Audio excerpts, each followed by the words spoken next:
Boa noite, pessoal. Com muita alegria, finalmente a gente vai conseguir contar um pouco da história da miastenia. Para isso, eu vim aqui e antes de qualquer coisa, pelo menos eu vou apresentar a Abrame para quem não conhece a associação. Mas, como quem tem miastenia sabe muito bem o que eu estou falando, a gente programa e nem sempre dá certo. Hoje era para a gente estar numa festa junina, não é verdade? Por causa da pandemia, não aconteceu. Outro dia, para comemorar o dia 2 de junho, a gente tentou fazer uma live em comemoração ao Dia Mundial de Conscientização de Miastenia e também não rolou. Mas não é por isso que a gente desiste. Mas a gente não desiste assim tão fácil. A Abrame é uma associação que existe já faz tempo e apesar de muita gente não conhecer, ela foi criada pela Lídia Costa, que daqui a pouquinho ela vai contar como é que foi a trajetória dela. Hoje é a nossa vice-presidente e a fundadora. Não menos importante nessa história toda, a gente tem Elizabeth Piola, que é a atual diretora financeira, e teve um papel fundamental para a Abrame ser hoje ainda uma associação atuante. Como diretor científico, nós temos o Dr. Eduardo Stefan, e eu estou aqui para contar um pouquinho da minha história para vocês também. Assim como quase todo mundo, às vezes a gente acha que tem plena consciência de que tem o mundo nas mãos e está tudo funcionando muito certinho, mas nem sempre é assim, não é verdade? Quando a gente menos imagina, o que a gente acha que estava de um jeito, ele acaba se tornando de outro. Só que muda um pouquinho e a gente não sabe por quê. E tudo parece que fica de cabeça para baixo. Só que o que era de um jeito fica de outro e a gente acha que tudo isso não tem fundo. É um túnel sem saída, um buraco escuro, onde ninguém acha nada, nenhuma solução e muito menos uma explicação. Mas eu sou uma pessoa relativamente paciente e muito confiante. Eu acho que no fim tudo dá certo. E no fim de um túnel escuro sempre tem uma luz. Mesmo que de vez em quando ela possa parecer com um pouco de diplopia, né? Nem sempre a gente enxerga direito. E a Abrame é assim. É uma associação que está lá. E como é que eu cheguei até ela? Na época que eu tive o diagnóstico, depois de uns 15 anos tendo sintomas e sem saber o que fazer, eu não conseguia sair mais na rua, tinha perdido grande parte da minha autonomia e foi através das redes sociais que eu cheguei até a Abrame. Na época, o que a gente tinha de rede social?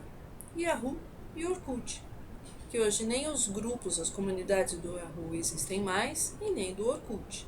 Mas foi lá que eu fiz grandes amigos e consegui chegar até a associação. Na época havia um site onde tinha bastante informação sobre miastenia, pelo menos as básicas, e ele já tinha um cadastro preliminar. Uma das contribuições que eu fiz foi justamente a atualização desse site, deixar ele mais ativo, já que ninguém conseguia atualizar e ele estava praticamente esquecido. Hoje ele mudou um pouquinho e a gente tem até um cadastro para poder fazer um censo e ter ideia de quantos miastênicos somos no Brasil inteiro. Mas como é que eu cheguei lá? Nessa reunião que aconteceu lá num dos auditórios da Unifesp, do Hospital São Paulo, eu conheci a Lídia e conheci a Beth. E na época eu já tinha passado mal várias vezes na rua e eu tinha feito para mim uma espécie de carteirinha de identificação com os medicamentos que não poderia tomar, os dados de contato do meu irmão, de algum familiar, no caso de emergência, e do meu médico. Eu acho que isso era muito importante. Aí elas falaram, não dá para você adaptar para a associação, que ideia legal, tal. Eu acho que essa foi a minha primeira contribuição. Eu era não era nem associada, na verdade, né? Eu era uma simples miastênica que tinha o primeiro contato. Aí, a partir daí, eu percebi que até hoje eu não entendo por que as pessoas preferem falar mais da doença do que da saúde ou tirar partido disso. Depois dessa reunião, a próxima que teve, eu convidei um amigo meu, cantor Diogo Tornilli, que ele fez um show totalmente gratuito. E para minha decepção, ele não ligou muito, mas eu fiquei bem chateada. Eu quis levar um pouquinho mais de alegria nessas reuniões. Sabe, sair da doença, sair desse lugar comum, apesar de ser tão duro, faz parte do dia a dia de todo mundo. E na verdade, quem aproveitou mais foram as enfermeiras que estavam no horário do almoço passando por lá. E uma ou outra pessoa que estava passando pela rua, porque paciente, familiar ou outra pessoa que havia sido convidada para a reunião não foi, porque era uma confraternização, era quase uma festa julina. Mas nem por isso a gente desiste. A Brame faz reuniões regulares, agora com a pandemia deu uma paradinha, né? Mas faz reuniões regulares e, para surpresa, quando a gente fala em confraternização, ou não vai ninguém ou vai pouca gente, mas nem por isso deixa de ser feito. A gente já chegou a fazer a reunião até na rua, quando não tinha onde fazer, uma vez que a associação não tem sede física. E nessa caminhada toda, eu conheci uma pessoa super importante que fez muita diferença na minha vida e com certeza na vida de qualquer pessoa com doença rara, que é o Marcos Teixeira. Ele foi um grande batalhador da causa das doenças raras e se hoje o Brasil tem um dia para comemorar, que é o dia 29 de fevereiro, no calendário mundial, foi por causa dele. E com ele eu conheci muita gente bacana. Na segunda caminhada das doenças raras, eu conheci várias associações, vários pacientes com doenças muito complicadas, muito difíceis para o dia a dia, mas com grande vontade de viver e de divulgar as suas doenças. A gente só sabe que isso acontece quando a gente vive. Assim como eu, muita gente também nunca tinha ouvido falar de miastenia, não é verdade?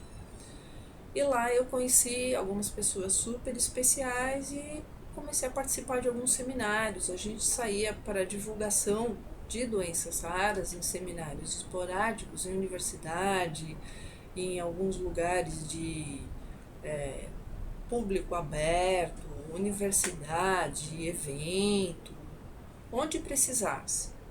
E eu conheci muitos com várias limitações, grandes problemas para dar conta do cotidiano, mas tinham muita alegria. E nessas eu ia e de vez em quando, olha a cara da pessoa em cima, né?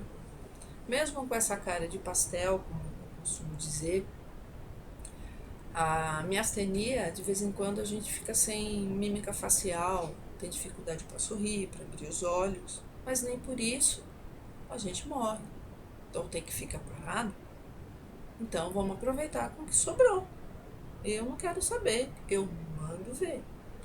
E eu também aprendi a sorrir com outras pessoas que levam um sorriso para onde quer que seja. E a gente não precisa sorrir só com a boca, pode sorrir com o coração. Isso foi muito importante. Aí a partir daí eu percebi que a gente não tem que viver a doença, a gente convive com ela, mas saúde é o mais importante.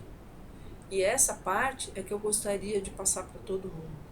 Sabe, ninguém tem que ter síndrome de Maísa, o mundo não caiu.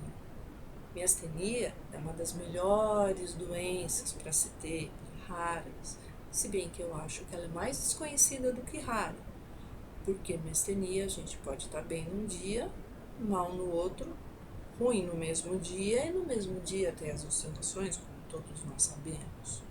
Mas, olhando pelo lado da saúde, pode fazer muita coisa que nunca fez na vida. E foi assim que eu fiz.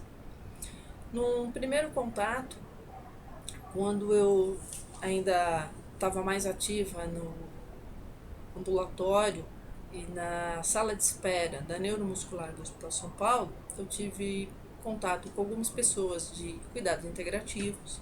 Me interessei e fiz a pós-graduação, que eu aconselho a todo mundo fazer. É um curso muito, muito, muito especial, onde a gente primeiro aprende a se conhecer. O autoconhecimento é uma das chaves para bem viver. E lá eu tive a oportunidade de fazer essa monografia aí, onde eu falo um pouquinho da preguiça, porque muita gente confunde preguiça com miastenia. E o bicho preguiça é um bicho muito especial. Ele se respeita, ele respeita o ambiente e ele tem uma força descomunal. E eu faço esse paralelo, essa integração de forças, porque afinal de contas, quando a nossa força se esvai, ela vai para onde? E como é que a gente resgata tudo isso? Então essa é a minha monografia, quem quiser ver vai ter que ir até a neuromuscular. Eu tive a oportunidade também, de entrando já nessa área acadêmica, apresentar um outro trabalho, que é esse aqui em cima, falando um pouquinho do trabalho da Abrame, como associação de pacientes, que mesmo sem recurso, atende pacientes com orientações, consegue fazer um grande trabalho até chegar nas políticas públicas, porque muita gente fala que a associação não faz nada. Então tá bom, tudo que a gente tem praticamente de política pública, o que o SUS oferece para miastênico, para as famílias de miastênicos, desses direitos e deveres que a gente tem que ter, a Abrame teve lá. E o atendimento é feito sempre por meios virtuais, seja por e-mail, agora o WhatsApp, telefone. E quando a gente pode também, a gente vai visitar paciente presencialmente em alguns hospitais e outros locais. Então, esse trabalho também pode ser apresentado na Conferência de Promoção de Saúde Mundial, foi lá em Curitiba. E como o bichinho acadêmico tinha me mordido, eu também fiz uma outra pós-graduação, que foi a de Informática em Saúde. E eu apresentei esse trabalho aqui, ó, que fala de como, com meios simplesmente virtuais e de baixo custo, a gente pode facilitar o diagnóstico de alguém com doença rara. Eu confesso a vocês que tudo isso me deixa muito feliz e triste por outro lado, quando alguém fala que miastenia nunca é apresentado algum trabalho, ninguém liga, ninguém fala nada. Isso é uma grande inverdade. Os trabalhos acadêmicos não são poucos, bastante gente pesquisa. Eu também pude participar do Congresso de Neurologia no Guarujá em 2017, quando eu ainda fazia parte do ambulatório de cuidados integrativos, e uma das últimas atividades, na verdade a última atividade que a gente faz nesse programa, usando as práticas integrativas e complementares do SUS, esse laboratório, assim como o curso, foi uma criação da professora doutora Cici Fontes, que é uma pessoa super especial e que eu tenho um grande carinho por ela, onde a gente sai para passear como forma de integração. E esse trabalho, ele é feito com todo mundo do ambulatório. Médico, paciente, terapeuta, cuidador. Quem faz parte do programa sai para passear, porque lazer também faz parte da nossa vida. E também faz parte das práticas integrativas e inclusive da legislação do SUS para manutenção de saúde. Vocês sabiam disso? Esse trabalho foi apresentado no Congresso de Neurologia. Mas nem só de academia vive todo mundo, na verdade. Eu acho que todo mundo pode fazer o que eu fiz. Pode sair de um lugar, sair para outro. Às vezes a gente acha que o muro ele é intransponível, mas a gente tem que achar um meio de fazer por onde. Não precisa esperar. Faz. Não é só falar, não dá, eu preciso. Busque meios. Eu acho que todo mundo pode fazer. Pelo menos eu comecei assim. Comecei a contribuir para a associação. E eu fico muito feliz por isso. As meninas me ouviram. E como é que a gente faz para dar esse nó na vida? Eu vou tocando a vida. Às vezes eu toco mais afinadinho, às vezes nem tanto. respeitando meus limites. E isso eu aprendi muito com ela ali, ó, com a preguicinha. Essa preguicinha, o nome dela é Deia, Deiazinha. Eu tive o prazer e a honra de conviver com elas um tempo e aprender a me respeitar. Cada uma ficar na sua, respeitando seus limites e fazendo o que dá, como dá, e às vezes no tempo que é preciso. Eu convido a todo mundo a fazer a mesma coisa. E agora a gente vai escutar um pouquinho da Lídia, contando como que ela criou a associação e por que existe a Abranda. Olá, eu sou a Lídia e eu vim aqui contar uma história para vocês, como tudo começou. Bem, eu não posso falar da Abrame sem falar de mim. Eu sou a 8ª filha, eu nasci e me desenvolvi totalmente normal até os 2 anos de idade, mais ou menos. Aí comecei a ter vários problemas de saúde e me tornei magérrima, miudinha mesmo. Nós morávamos no interior de São Paulo e meu irmão, 10 anos mais velho que eu, o Zé, também tinha muitos problemas de saúde para andar, abrir os olhos e etc. O meu pai levou o Zé no Dr. João, um médico daquela cidadezinha, que desconfiou que o meu irmão tinha miastenia. E como ele tinha um amigo em São Paulo, no Hospital das Clínicas, que estudava miastenia, ele sugeriu ao meu pai que trouxesse ele para uma consulta com o Dr. José Lamartine de Assis. Isso foi em 1963. Em 1964, minha família toda veio para São Paulo. Bem, em 1967, eu também fui diagnosticada com miastenia. E como eu era muito pequena, muito miudinha mesmo, eu vivia no colo do professor Lamartine, para baixo e para cima lá no Hospital das Clínicas.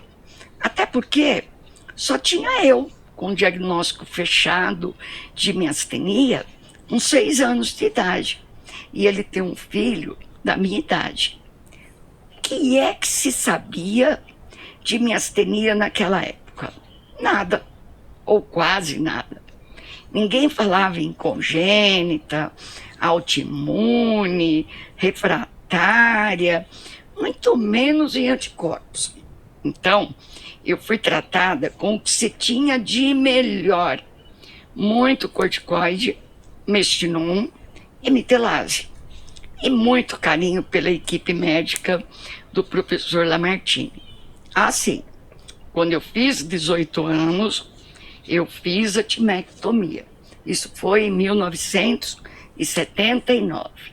Bom, cresci, me tornei uma mulher e sempre fui engajada em ajudar as pessoas. Por causa disso, em 1984, começou a faltar Mestinon no mercado. Os médicos do ambulatório de miastenia me chamaram e pediram se eu conseguia ajudar alguns pacientes de fora de São Paulo. Bem, imagina, nem telefone em casa eu tinha. E a partir daí eu comecei a enviar medicamentos para o Brasil afora, pelo correio. Eu tinha uma caixinha de madeira que eu colocava lá e ia no correio despachar. Nessa época, eu descobri um escritório da Roche na Avenida Corifeu de Azevedo Marques. Fui lá, comecei a pedir doação de Mestinon para mandar para as pessoas. O gerente, eu acho que era de vendas, me sugeriu que eu criasse uma associação, porque assim ia ficar mais fácil ele me doar medicamento. Bem, voltei no HC, conversei com os médicos do ambulatório e eles me apoiaram. Então, fui atrás de pessoas para ajudar. Alguns pacientes e algumas pessoas se dispuseram a ajudar. Entre elas, o senhor José Carlos Pereira, integrante do Lions Butantan, que pagou o nosso primeiro registro em cartório e o qual somos muito gratos.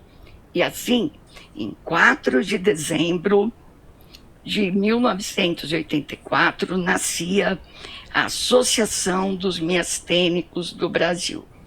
Nossa sede era na Rua Cardeal Arco Verde, 950, na Igreja do Calvário, em uma sala cedida para o atendimento dos associados. A primeira batalha foi ganha e a associação conseguiu regularizar a distribuição do Mestinon.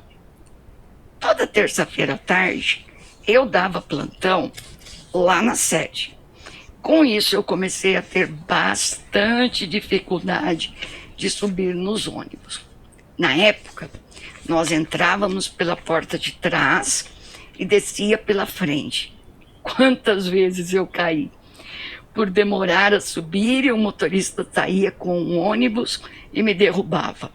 Uma dessas vezes, o motorista me deu uma bronca, me dizendo: por que você não tem um bilhete de ônibus para deficiente? Bem, lá fui eu na CMTC, atrás desse bilhete. Claro que negaram. E claro que quem me conhece sabe que eu processei a CMTC e ganhei o direito, na época, o cartão de deficiente para todos os miastênicos. E essa foi a nossa segunda conquista. Com o passar dos anos, a atual Abrame conseguiu colocar no bilhete de ônibus o símbolo internacional de deficiente, qual identifica o miastênico como uma pessoa com deficiência física ou mobilidade reduzida. Bem, no decorrer dos anos, os miastênicos não queriam ter responsabilidade com nada. Só queriam receber os direitos, mas ninguém queria fazer nada. Então, foi nesse período que eu conheci o Clube dos Paraplégicos de São Paulo e me tornei uma atleta paralímpica da natação. Como os miastênicos não queriam nada, eu esqueci a associação por 18 anos. Muita coisa aconteceu nesse tempo todo. E eu fui chamada, no início de 2004, pela Receita Federal, já que o meu CPF estava vinculado à associação. E eles queriam saber onde é que estava a associação, porque ela havia sido fundada e mais nada. Eu nunca fiz uma assembleia, muito menos o imposto de renda. Bem, eu saí de lá certa de que eu ia encerrar a associação. Mas para isso, eu tinha que chamar uma assembleia. Bom, nessa época já tinha internet. E foi através dos grupos de pacientes do Yahoo e do Orkut que eu convoquei essa assembleia. Um único objetivo: encerrar a associação. Em 5 de maio de 2004, a reunião aconteceu em um auditório do Hospital São Paulo. Sentou na primeira fila a senhora Elizabeth Mira Piola, acompanhada de seu esposo e de um de seus filhos. Aí tudo mudou. A Betinha simplesmente me convenceu a não encerrar a associação. Tive nela o apoio que precisava para retomar os trabalhos. Apresentei ela para algumas pessoas do setor de investigação de neuromuscular do Hospital São Paulo, que queriam apoiar o retorno da associação. E fomos amadurecendo essa ideia de dar continuidade para uma nova associação. E após muitas reuniões, regada a pizza na minha casa, criamos um grupo de trabalho. Muita coisa tinha que ser feita. E uma delas seria alterar o nome da associação. Até porque a AMB poderia se confundir com a Associação Médica do Brasil. Então, decidimos manter a data de fundação e alterar o nome. O nome que ficou foi Associação Brasileira de Miastenia. Em 16 de dezembro de 2006, durante uma confraternização de final de ano na Neuromuscular do Hospital São Paulo, com a presença dos advogados voluntários do Pro Bono, assinaram o nosso primeiro estatuto, com um novo nome. Nasci ali a Abrame. Na gestão, a presidente era eu, Lídia Costa. Fiquei até 2010, sendo a Betinha minha vice. Todas as despesas de alteração e eleição da nova diretoria, quem pagou foi o grupo que estava trabalhando. Fizemos uma vaquinha e pagamos, uma vez que a associação, desde sempre, nunca cobrou nada de seus associados. E aqui eu gostaria também de agradecer o setor de investigação da neuromuscular do Hospital São Paulo. Sem eles, nós não teríamos esse recomeço. Aí tudo voltou a acontecer. Em 2007, a Abrame, então, homenageou o professor José Lamartine de Assis, então com 93 anos, conhecido como pai da miastenia no Brasil. Puxa, que emoção abraçar aquele homem, tão especial na minha vida, e poder dizer obrigado para ele. Afinal, a qualidade de vida que eu tenho, eu devia àquele homem. Eu e a Betinha tivemos a honra de compor aquela mesa. Alguns anos depois, ele nos deixou. A partir daí, nós não paramos mais de trabalhar. Por várias vezes questionamos o governo a respeito dos nossos medicamentos. E em 2008, chegou na Abrame a Andréia, que veio compor o time. A primeira coisa que a Andréia fez foi mudar o nosso site. E aí nós começamos a ter uma maior visibilidade para a patologia. Junto com ela, chegou o Marcos Teixeira, uma pessoa que veio para contribuir. O Marcos, ele era de um grupo de doenças raras que ele criou. E ele trabalhou muito para que a causa das doenças raras fosse divulgada e fosse melhorado o tratamento e a vida das pessoas. Infelizmente, ele nos deixou.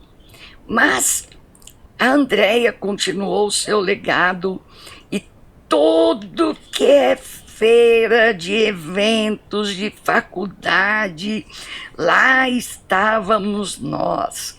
E junto com a gente, sempre participando, o pessoal do setor de investigação de neuromuscular do Hospital São Paulo.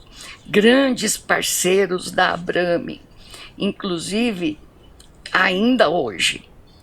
Nós começamos a participar de produções científicas, começamos a ter trabalhos. A Andréia escreveu alguns trabalhos que foram apresentados em conferências e congressos muito importantes para nós. E nós também estávamos sempre promovendo reuniões, palestras, sempre divulgando a patologia. Mas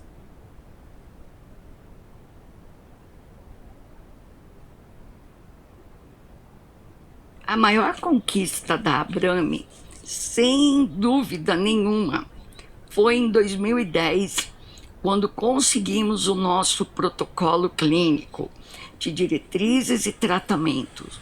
Finalmente, o CID-G70 foi reconhecido pelo Ministério da Saúde.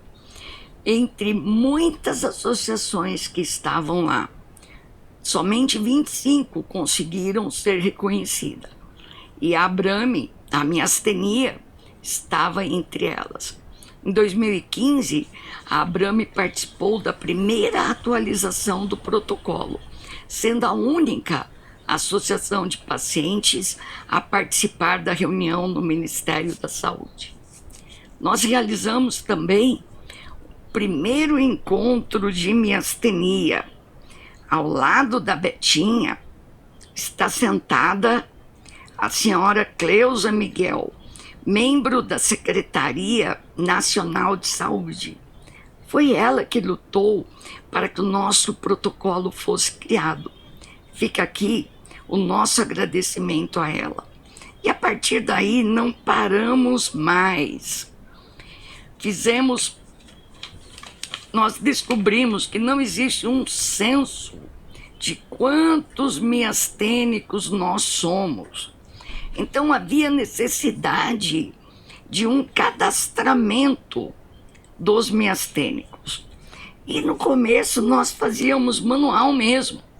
Íamos nos ambulatórios dos hospitais e procurávamos as pessoas com miastenia. E com isso foi criado a primeira carteirinha de miastênico. Só que surgiram muitos problemas. E o mais triste foi no site. Nós perdemos tudo.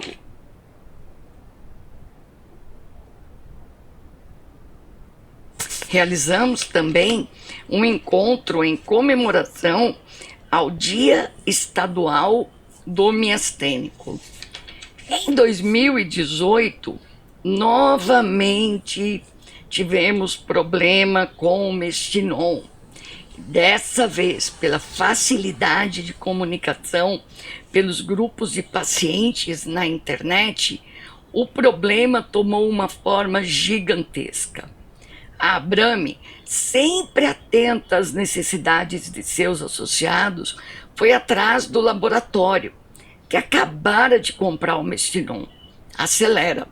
E conseguimos, mais uma vez, normalizar o envio de Mestinon para as secretarias de saúde e farmácias pelo Brasil afora.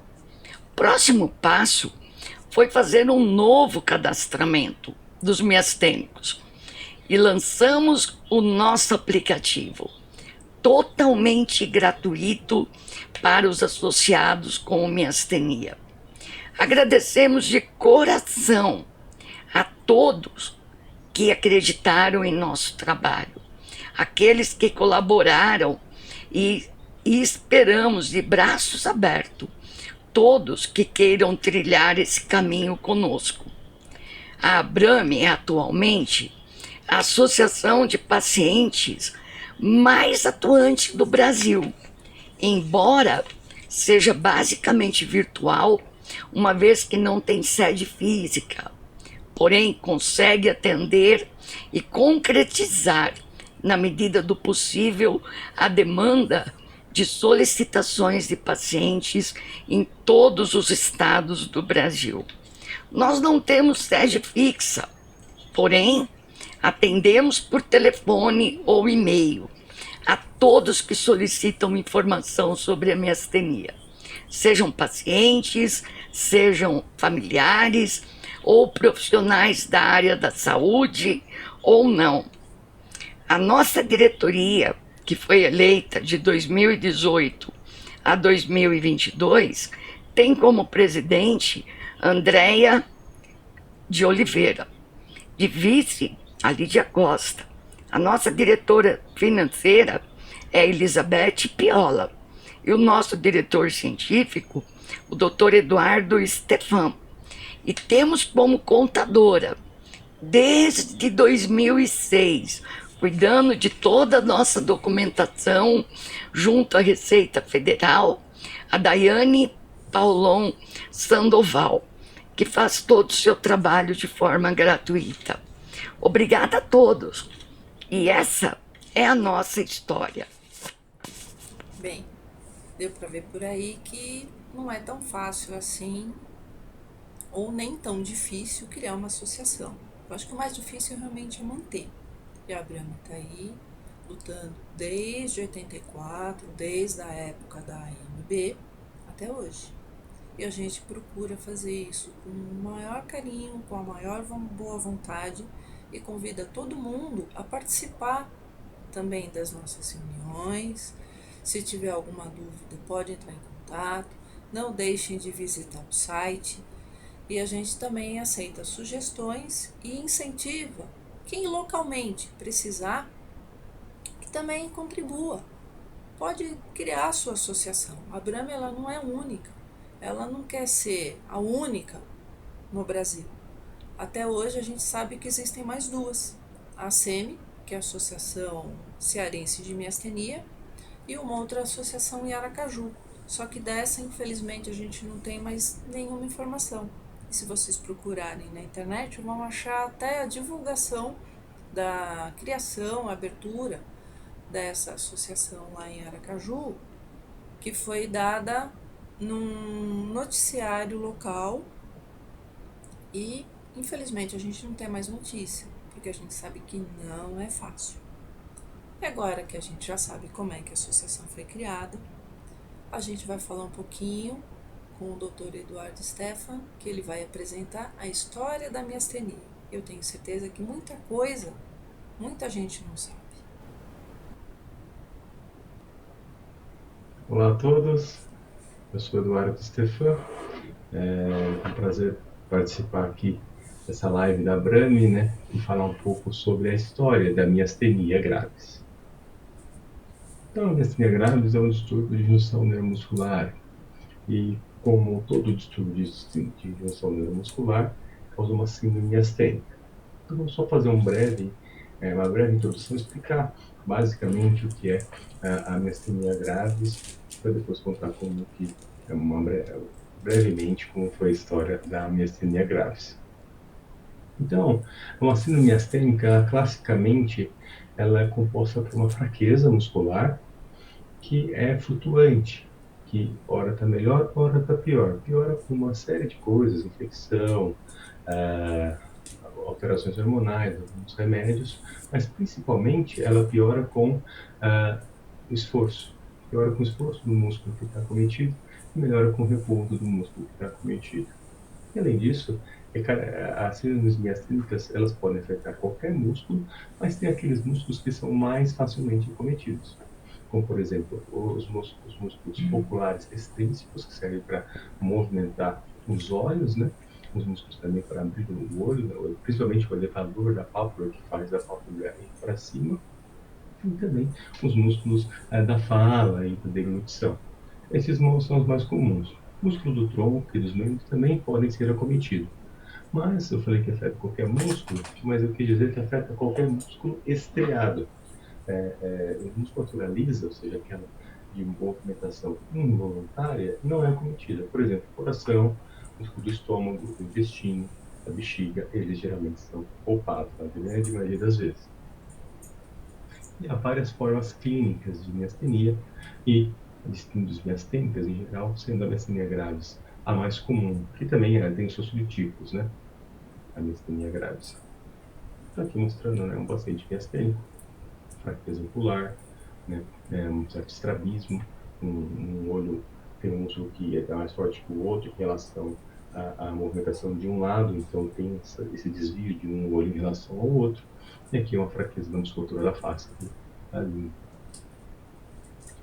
Então, aqui de uma forma simplificada, né, o nervo saindo da medula e indo para o músculo, né, e aqui a junção neuromuscular amplificada, aqui, né, de novo, de uma forma simplificada, para mostrar que a acetilcolina sai do neurônio e vai no receptor de acetilcolina que fica no músculo. Na miastenia graves, você tem os anticorpos que se ligam no receptor e impede a ligação da acetilcolina, e isso que leva àquela fraqueza, fatigável, principalmente naqueles músculos que a gente comentou. Então, veja só, primeiro caso, né, falando na história da miastenia agora, o primeiro caso que talvez tenha surgido, pelo menos que há registro de, foi um chefe indígena, o Petiancanu, na Virgínia, por volta de 1650, quando ele tinha entre 70 e 90 anos, começou uma pitose palpebral, né, a pálpebra de cima caiu, né, ficou mais fechada, e fraqueza muscular progressiva.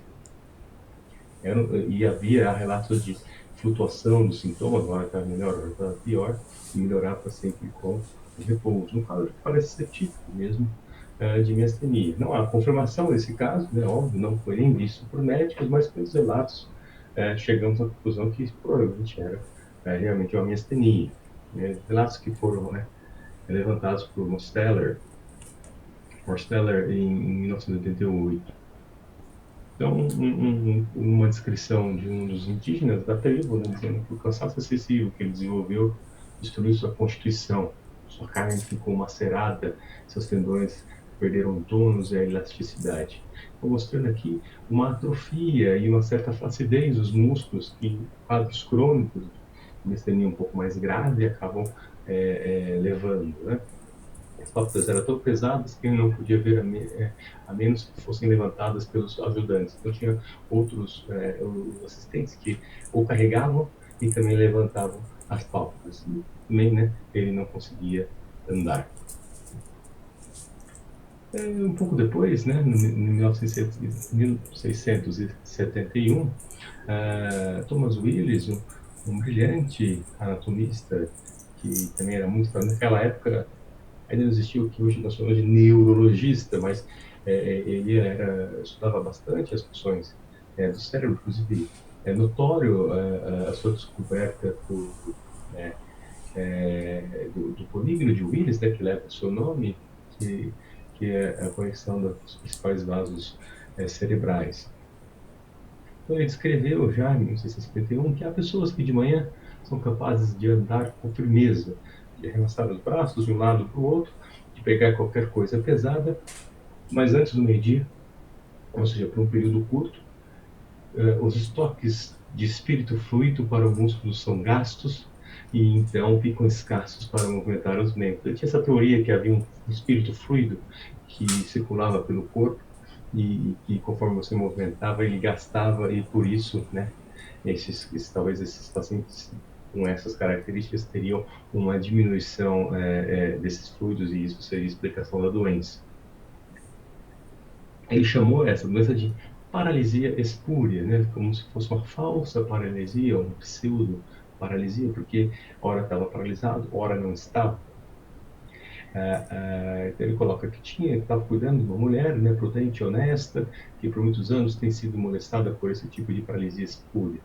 Não apenas em seus membros, mas também em sua língua. Por algum tempo consegue falar com liberdade e prontidão, mas depois de falar muito, ou apressadamente, ou ansiosamente, ela não consegue falar uma palavra e fica muda como um peixe. E não consegue recuperar o uso de sua voz por 1 hora ou 2, né? Ou seja, só melhorava depois do repouso, mostrando que ela ficava afônica, não conseguia falar, provavelmente por fraqueza dos músculos da laringe, que não formavam a voz. Então. É um caso bem interessante aí, do Thomas Willis. E então nunca mais falou assim, nada parecido, pelo menos não na literatura médica. E só 200 anos depois, Samuel Wilkes, em 1877, no Guy's Hospital Reports, né, uma revista médica, ele descreveu um caso de cerebrite-histeria e paralisia bulbar. Quando a gente fala em paralisia bulbar, a gente está falando de paralisia dos músculos que são inervados pelo bulbo. Ou seja, quais são esses músculos? São os músculos da língua e da garganta, né, da faringe e da laringe, das cordas vocais. E também os músculos respiratórios. Então, quando ele fala paralisia bulbar, ele está falando fraqueza dessa musculatura. Já se conhecia naquela época ela, então foi uma das suspeitas no início, ela, né, esclerose lateral amiotrófica, essa terrível doença, que leva à fraqueza desses músculos, mas também de todos os músculos do corpo, de forma progressiva e 100% leva a óbito em alguns anos. Então, essa doença ela tem muita atrofia do bulbo e de toda a medula por conta da degeneração dos neurônios que inervam essas musculaturas. O Wilkes não era neurologista, então o relato dele assim, não é tão bom, mas com certeza foi o primeiro relato médico, né, no caso de miastenia, ou no caso compatível com miastenia, depois de Willis. Então ele coloca paralisia bulbar fatal, nenhuma doença encontrada. Ele descreve a menina, não tinha, só chama de menina, nem não colocou idade. Tinha paralisia bulbar, ou seja, daquela musculatura que a gente comentou, cuja fraqueza flutuava durante o curso da doença, né? Então tinha essa questão da flutuação e acabou evoluindo para a morte, provavelmente por fraqueza respiratória, a ponto de não conseguir respirar. Naquela época não havia respiradores, né? Não da forma que nós os conhecemos hoje. Aí na autópsia ele observou que o bulbo estava normal. Ele esperava que fosse a degeneração do bulbo, como se encontra na ela, e estava normal. Aí ele insistiu, ele pegou o microscópio, foi olhar e ainda estava normal. Qual foi a hipótese diagnóstica? Histeria. Histeria é como se a paciente havia morrido de histeria. Então, histeria é o termo que na época se usava, né, muito, depois isso se tornou pejorativo e não é mais no termo médico. Hoje em dia, o que antes era histeria, hoje nós chamamos de transtorno somatoforme ou transtorno funcional, em que é uma doença, né, que gera muito, muito, muito sofrimento na maioria das vezes, e que antes se pensava que era uma causa puramente psicológica, hoje já há um substrato neurológico para explicar essa doença, mas não há uma lesão anatômica propriamente. Teoricamente, essas estruturas estão perfeitas, mas não há um bom funcionamento delas. E é engraçado que essa foi a hipótese diagnóstica dele, para explicar mesmo com a paciente já em óbito, né? Não é incomum nos dias de hoje, na verdade, eu diria que é bem comum pacientes miastênicos passarem por essa hipótese diagnóstica, né, de terem um transtorno somatoforme ou de terem um transtorno funcional, né, que seria sem um distúrbio da junção ou qualquer outro distúrbio para explicar a doença, né? E às vezes até tem as duas coisas juntas. É realmente, às vezes, difícil, justamente porque a doença tem esse caráter de flutuar, de hora está melhor, hora está pior. Então, muitas vezes o médico vai examinar e não há nada, e tem muita queixa do paciente. Então, tem hora que ele vai ver que está bom a força, tem hora que está fraca. Então, às vezes gera essa dúvida mesmo. E não é de agora, né, como a gente pode ver. Outra coisa interessante é que de 1800 a 1900, o centro da neurologia no mundo foi a França, e lá não se falou de miastenia e de nada parecido. Então veja como foi muito difícil entender essa doença, né? Ela já estava aí rodando, né, há muito tempo, há 300 anos, né, já pessoas escrevendo, mas mesmo assim o centro da neurologia ainda não se havia tentado para ela. Então veja, os principais neurologistas da época estavam na França, né? Inclusive os principais neurologistas neuromuscular, a neurologia neuromuscular, que cuida dessas parte da neurologia do sistema nervoso periférico, nasceu lá, né? Então veja, Armand Duchenne, o Jean Charcot, Pierre Marie, então escreveram doenças neuromusculares que até hoje os seus trabalhos são valiosos, mas, né, ninguém citou, nem fez nenhuma alusão a síndromes miastênicas. Mas na Alemanha, Wilhelm Erb descreveu então um complexo sintoma bulbar. Ele descreveu 3 casos de paralisia bulbar, perda palpebral, visão dupla, dificuldade de deglutição, fraqueza do músculo da face do pescoço, quadro realmente típico de miastenia, pelo que a gente conhece hoje, né? E aí ele colocou ainda que era um quadro que tinha remissões e recaídas, ou seja, melhoras e pioras, extremamente compatível aí com o que a gente conhece da miastenia. Então, durante muito tempo ficou só restrita à Inglaterra e à Alemanha, né, o conceito dessa doença, que ainda não tinha o nome de miastenia. Em 1992, Hermann Hoch escreveu um caso nos Estados Unidos, o primeiro fora desses 2 centros, né? E Samuel Goldflam revisou vários casos descritos, fez compilou todos os casos já descritos, ainda escreveu 3 novos, e ainda classificou as doenças e as separou da histeria. Então, dando um passo importante para a compreensão da doença. Ficou sendo chamado de doença de Erb por alguns anos, depois Erb Goldflam, e o Joly, em 1895, cunhou o termo miastenia graves pseudoparalítica. É um termo ruim, né? Miastenia é um termo ruim, graves é um termo ruim, pseudoparalítica também é ruim. A paralisia não é falsa, isso é flutuante, né? Ela sonífera, mas é uma paralisia verdadeira. E miastenia graves ou graves, nem sempre a doença é grave, né? Durante muito tempo também tentou se separar miastenia graves e miastenia lenis, que seria a mais quando é só restrita aos olhos, que é só restrita à musculatura ocular, mas também acabou não pegando o nome que ficou, como todos nós sabemos, da miastenia graves mesmo, apesar do, do, do nome não ser tão bom assim, pelo menos a parte pseudoparalítica saiu. Bom, e demorou-se para descobrir que o sistema imune, que era uma doença autoimune, né? Em 1901 teve o primeiro relato de miastenia e tumor tímico, então mostrando aí, você tinha timoma, né, o tumor do timo, aqui teve miastenia, então mostrando uma relação entre o órgão e a doença. E aí, então, desde então, houveram vários relatos de alterações tímicas. Em 1911, Sauerbruch realizou timectomia em um paciente com miastenia e tiroidite. Mas ele realizou a timectomia pensando em melhorar a tiroidite. E o que melhorou? A miastenia. Então, a partir de então, começou a ganhar força a cirurgia de timo para tratar a miastenia. A ponto que, em 1941, 30 anos depois, Alfred Blalock, o famoso trabalho, né, relatou vários casos de melhora com timoma e descreveu bem a característica de cada, melhora de pacientes que foram timectomizados, né? Timectomia, desculpem, eu acabei não explicando. A timectomia é a retirada cirúrgica do timo. É a cirurgia que você tira o timo. Então, Alfred Blalock, em 1941, depois que já havia esse paciente que tinha melhorado por acaso, do Sauerbruch, ele descreveu vários casos, os classificou e os diferenciou de pacientes com miastenia que melhoraram depois que se retirou o timo, mesmo sem timoma. Estou mostrando aí a importância desse tipo de tratamento.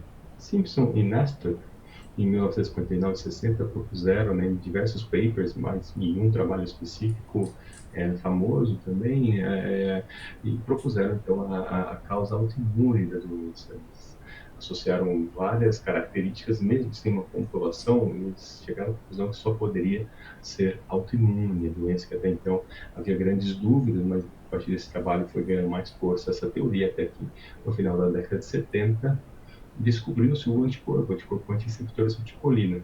E depois, na década de 80, pegou-se esse anticorpo, injetou em ratos e viu-se que os ratos que não tinham nada e recebiam anticorpo de pacientes que tinham miastenia desenvolviam miastenia por um tempo. Então, comprovando por A mais B que a doença autoimune é causada por anticorpo. Em 2001, foi descoberto o anti-MuSK. Em 2011, um último anticorpo relacionado como causa e efeito na miastenia, o anti-LRP4. Há outros anticorpos, mas que ainda não foram comprovados como causadores da miastenia, mas talvez surja um ou outro a mais aí nos próximos anos. O anti-LRP4 geralmente está ligado com formas mais leves, mas ele ainda não é comercialmente disponível. Não é disponível comercialmente. E o tratamento, né? Então, falando de tratamento sintomático, né? Tudo começou com estricnina, arsênico e iodetos. Vejam só como melhoramos aí em menos de 100 anos. A gente já melhorou bastante, né? Porque imagina a quantidade de efeitos colaterais que tinham com esses medicamentos. E tudo começou essa melhora com Mary Walker, uma médica brilhante, escocesa, que fez o link, né? Porque o curare, né? O curare é um veneno que atua justamente na junção neuromuscular. E aí, então, ela fez o link da miastenia com o curare, então ela usou um remédio que era usado para reverter curare, a fisostigmina, que melhorava a junção neuromuscular do curare, dos pacientes curarizados. Então, ela começou a usar em miastenia e teve uma brilhante resposta. Depois disso, foi tentada a neostigmina, porque esse curare ele é injetável. A neostigmina tinha muitos efeitos colaterais, foi substituída depois pela piridostigmina, todos eles são anticoliners terácicos, ou seja, que aumentam a acetilcolina na junção neuromuscular, melhorando a performance da junção neuromuscular e compensando um pouco os sintomas enquanto o remédio faz efeito. A doutora Harriet, uma médica que tinha miastenia em 1930, ela tratava as suas cólicas menstruais com efedrina. E ela percebeu que a efedrina começou a melhorar muito os seus sintomas de fraqueza e começou a propor também o tratamento com efedrina, que até hoje usamos para miastenia.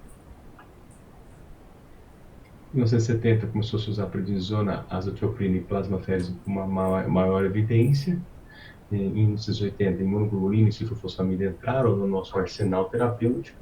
Em 2000 a 2010, rituximab foi ganhando muita força para o tratamento da miastenia, principalmente miastenia anti-MuSC. De 2010 para 2020 surgiu o eculizumab, que já existia, né, era usado para tratar uma doença muito rara chamada hemoglobinuria paroxística noturna, mas em 2010 para 2020 foi mostrado e comprovado a sua eficácia para pacientes com miastenia graves anti-receptor de acetilcolina. E no Brasil? Como é que foi a história no Brasil? É claro, né?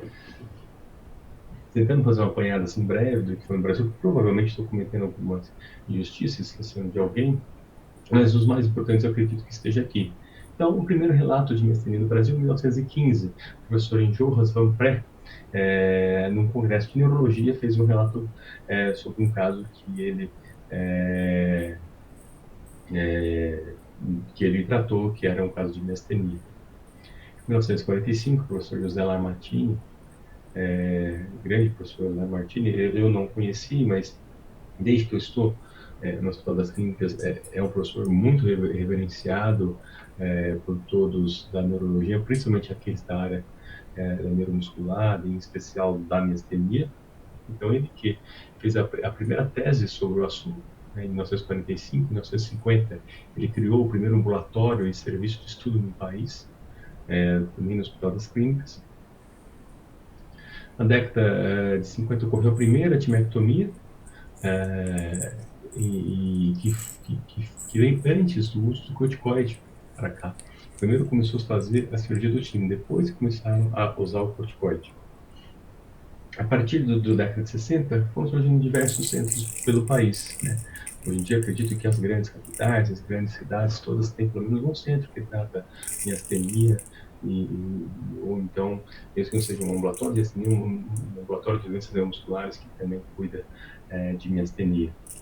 Em 1980 foi a primeira plasmaférese, começou-se o uso de ACTH e depois substituído por corticoide, outros imunossupressores foram também vindo. Em 1985, o professor Paulo Marchiori começou a fazer detecção de anticorpos anti-acetilcolina em função da tese dele em miastenia graves. Outra contribuição importante aqui no Brasil, o professor João Aris, de São José do Rio Preto, introduziu um exame de fibra única no Brasil, foi estudar a técnica fora do país, depois trouxe para cá e essa técnica ela ajuda muito no diagnóstico de miastenia e está cada vez mais disponível.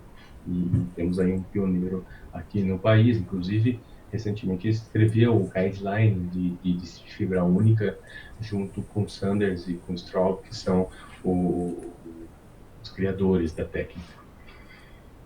E, em 1974, foi a fundação da Associação dos Miastênicos do Brasil, que em 2006 virou a ABRAME, né, que é a Associação Brasileira dos Miastênicos, completando aí, eu acho, os fatos principais relacionados à doença aqui no Brasil.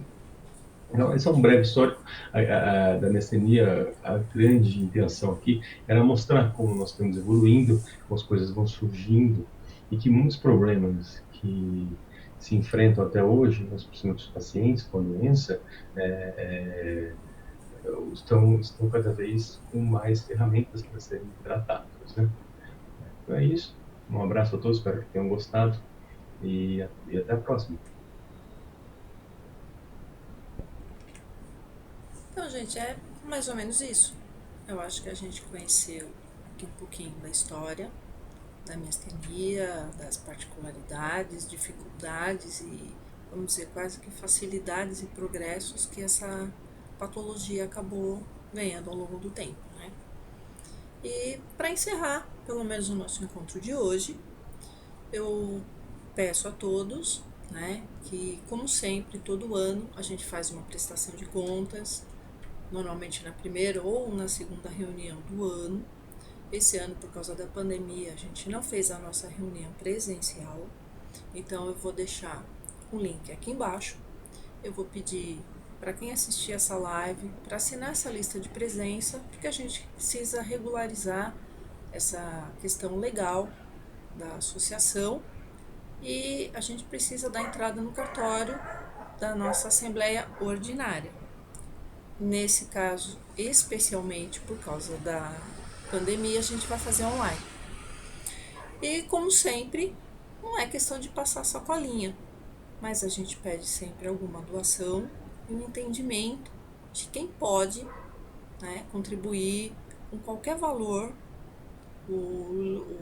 No site tem todos os dados, inclusive até um link para o PayPal. Por quê? Alguém fala, aqui na minha cidade ninguém fala de miastenia, ninguém conhece. E Por que vocês fazem as coisas em São Paulo? Porque simplesmente, praticamente toda a diretoria é de São Paulo. Então fica mais fácil. A gente está aqui onde reside. Eu, na época que o grupo de estudo de doenças raras, o GDR, ainda estava ativo, teve um ano que eu tive a oportunidade de ir em 19 cidades diferentes, mas tinha alguém que bancava tudo isso. E como na Brame, desde o início, ninguém paga nada, a gente não cobra nada de ninguém e vive de doação, a gente espera cair do céu. Então, se você puder contribuir, a gente vai agradecer bastante.